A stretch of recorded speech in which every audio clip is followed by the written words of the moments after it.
Buddy Nerdigans. This is the one and only Packer Girl 89, and today's Anime Nerdigan live reaction videos is going to be for Made in Abyss Season 1, Episode 8, titled Survival Training, which is the name of the first chapter we are adapting today.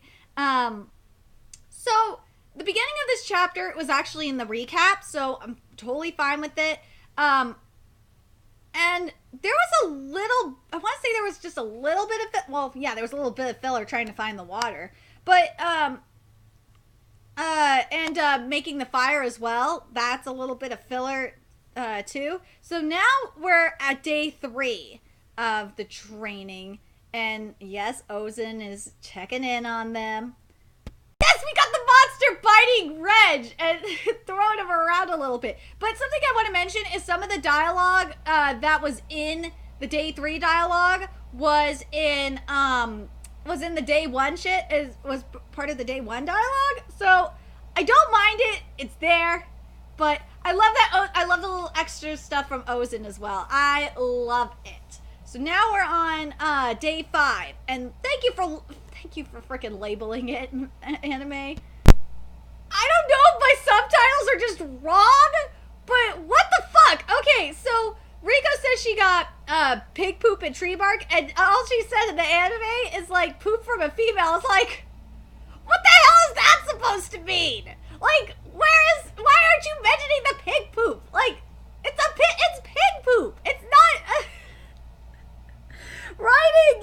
I don't know if it's my subtitles are fucked up or if this is what the anime's doing. I don't know.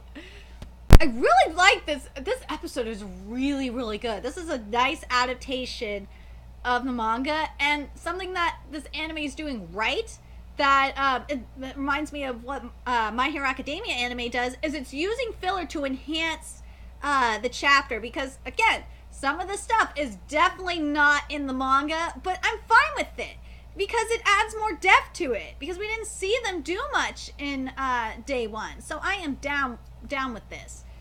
But yeah, and I gotta mention this. So seeing Reg and Riko's trap come to life was freaking awesome. That shit was funny as hell, and it stepped in the pig poop, and after Riko blinded him, that was great.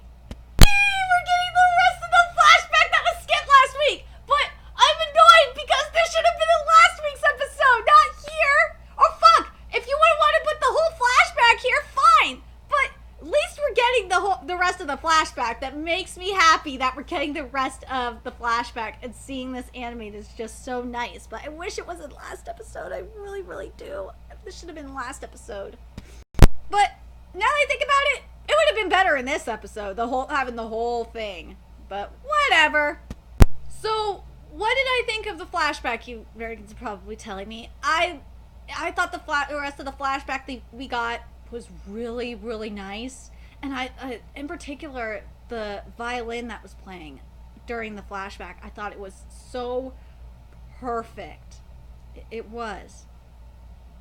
But, and we did get a little bit of extra content when they were eating the hippo meat. Like, I'm just, like, thinking we didn't really need that, because we could have just finished the flashback and then just went to day 10, and that would have been fine with me. But maybe that's just me. The pattern. Oh, my God. The pattern from, Reg's helmet that we saw. It's so fucking beautiful. I'm so happy. Thank you, anime, for making it beautiful. Child abuse! Oh my God, when Ozen whacked the hell out of Riko, it was just funny. I'm sorry. I don't know why it's funny. It just... just is. So, poor Riko. But the full explanation that we're getting from Ozen is perfect. Sorry, there was an ad that decided to pop up. Stupid anime site. But this, the explanation is perfect. The only thing I wish they would have done was, in the manga, there's a visual, and usually Made in Abyss does a good job with that, so I'm really surprised they didn't show the little chart that they had that's in the manga.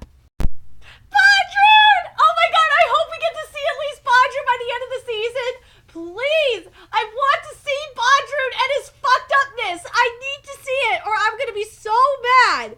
But, and for those that are curious, manga-wise, we haven't seen the Lord of Guidance yet, or the or Sarajo the Obscure as of yet. And I'm waiting for us to see that shit. Because we just, where we are in the manga, we left Bondrewd's place, and it was just so goddamn fucked up. And I'm not gonna spoil it too much, but we left Bondrewd's place, and we're in the 6th layer, heading towards the 7th. So I'm hoping that we're gonna see either the Lord of Guidance or Sarajo the Obscure in the 7th layer. Or fuck, maybe in the 6th layer where we're at, we'll see one of them. Another thing that's been bothering me this episode so far, and I gotta say it, is Reg's fingers look terrible. Like, is it the same animator doing this? I don't know, but his fingers look too thin, and it's driving me goddamn nuts. During this explanation about the other 3 white whistles, Ozen does not straighten her back. After she talks a little bit about Bondrewd in particular, that she does that. So what the shit, anime? I will say this, the animation, the color scheme behind each one, each of the white whistles is so freaking cool. I gotta give the anime props for that. Okay, the anime, she calls Bondrewd she doesn't call a scoundrel. Yeah, a scoundrel. But in the manga, I love what she said more, which is, among them, Bondrewd is an especially stodgy bastard. Why? Why did you not use that? It's censorship. Child abuse. Ozen whacked the shit out of Reg too. This was skipped. What I'm about to tell you, you must not tell anybody. With those words, that what Ozen conveyed to us are hold on a second. Hold on. I just want to make sure of something before I continue. This scene was supposed to be here. Are communicated from the last dives, dead end of the successive white whistles. There were many secrets held as oral traditions for only amongst themselves. What we heard might have been the voices of those who reached the deepest parts of the abyss. About methods to overcome the sea of the 5th layer. About how the tone of the white whistle is the key to the activation of certain artifacts. About who among the white whistles have seen the mysterious ring of the 7th layer. And about things that lived on the path to the bottom of the abyss, the insecurable gatekeepers. When Ozen said she hated lying to children, she wasn't lying. This monster from start to end doesn't hesitate at all. Okay, now we get to the weapon, which looks gorgeous. She sure is making a complicated expression. Was skipped. This part of these live reactions is you get to see my goddamn mistakes. So the stuff that I said was skipped, like the narration and stuff. Ozen is talking about it at the hold on, let me look at the mark. At the 16-minute 23 second mark, and it still bothers me. I don't like how they changed the scene here. Because this was supposed to be explained like right before they got the weapon. So I'm not down with this. Not down with this. I will say this though.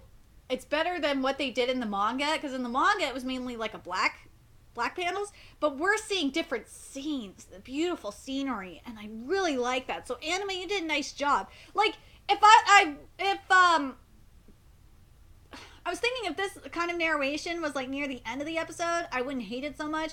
I just really don't like the placing. That's my main thing, is the placing of the narration here. That white whistle, oh, it's so beautiful. I really hate that, like, there's not that dark aura coming off of Ozen. Like, what the hell? I don't know if you guys got lazy or not because you were too busy animating scenery, but at least make Ozen look more evil like she's supposed to. It drives me nuts. So this part was skipped here, which was Blaze Reap is surely Ozen's last memento of Mother. That's why I won't take anything more. What's this? You're cute, aren't you? That part was skipped.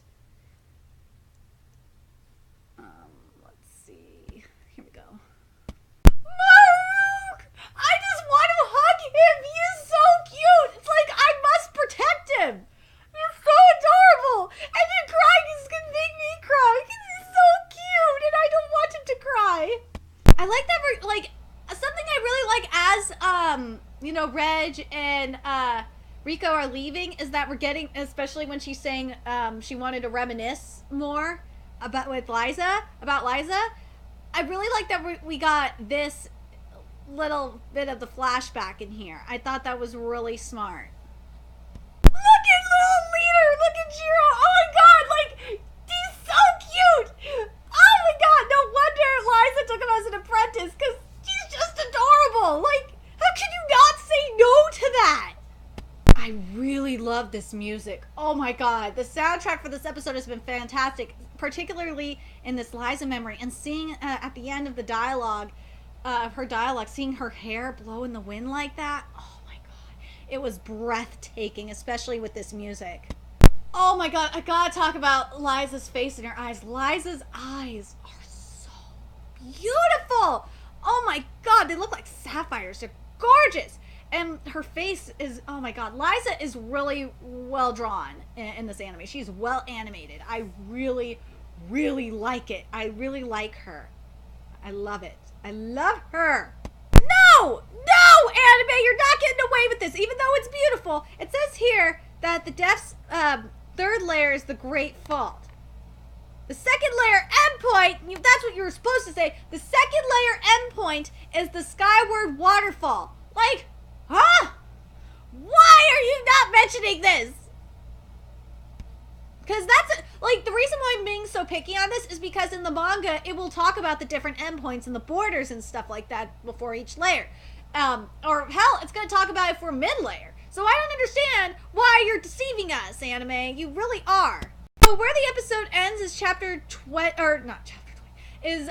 page 20 of chapter 17. And I'm really excited because I think it's going to be next episode. We're going to see Nanachi. I can't wait to see Nanachi. And then, oh my god, if we get the story of Midi next episode, I'm going to cry. I'm telling you right now, that story is freaking sad. But I'm so excited to see Padrood. Like, I'm so curious where they're going to end the season because we're going to go see Padrood. We're going to see Padrood like the next couple of episodes. I am so excited that we're going to see him. Anyway, let me know your thoughts about this episode. Like, how do you feel about the placement of the flashback? I actually like the placement where Liza is telling Ozen about Rico and stuff like that. I like where that was placed. That was perfect placement. The other one, where, Ozen's reminiscing about the bad shit that went down with Liza, I'm not sure if I liked that particular placement, to be honest. And I'm very curious what you guys think. Let me know in the comment section below. And remember to like, comment, share, and subscribe to Nerdigans Inc. If you love what I'm doing, want to contribute to my channel expansion, there's a few ways you could do that. You could donate to my PayPal, my Patreon, or purchase something off my Amazon wishlist. All that's in the description box below. Also, make sure you follow my Twitch channel because this weekend is going to be Dissidia weekend. Of course, is after I get my, daily anime and manga live reactions done. So stay tuned for that. And make sure you friend me on PlayStation Network. All that's in the description box below as well. Till next time, Nerdigans, I'll be seeing you later. Bye!